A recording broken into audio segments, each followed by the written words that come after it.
The whole idea of being a Christian and not sharing with people the great good news that you have is impossible.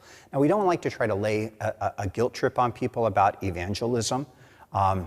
We believe it's actually simpler than that. If you enjoy something, you are going to praise it to other people. For example, you go to see Downton Abbey. You're going to say, oh man, it was like being back in the series again. You got to go see it. You got it. You're going to love it. That would be exactly my response.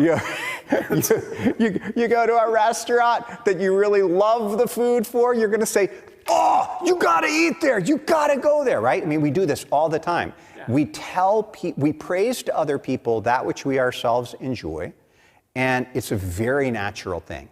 So when the Christian faith goes out into the world, it goes out with a bunch of people saying, you have got to come with us to this place where Jesus comes to meet us, to give to us all of his gifts. You've got to come meet this man.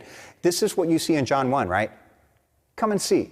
Jesus said to the first disciples, right? And then they're saying, come and see. When Philip, same Philip, different Philip, encounters the skepticism of Nathanael, he's like, well, just come and see. He wasn't going to try to convince him with arguments or anything like that. He just said, you just need to come and listen to this guy, be with this guy for a little bit.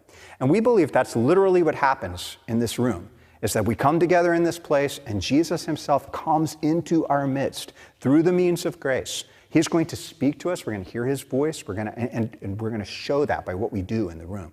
And as we hear him speak and listen to him, we are literally transformed. And we walk away going, man, I have never been any place like this in the world. This is unbelievable. And you go out and you're going to grab hold of your neighbor and say, you got to come with me. You got to meet a man who told me everything I ever did. You know, the same thing that happened there in the Gospels, because that's what the Word of God does, man. It just opens up our heart. It exposes the secrets of our heart. And we're like, how did you get into my head like that? Well, he doesn't have any trouble with that being true God and true man.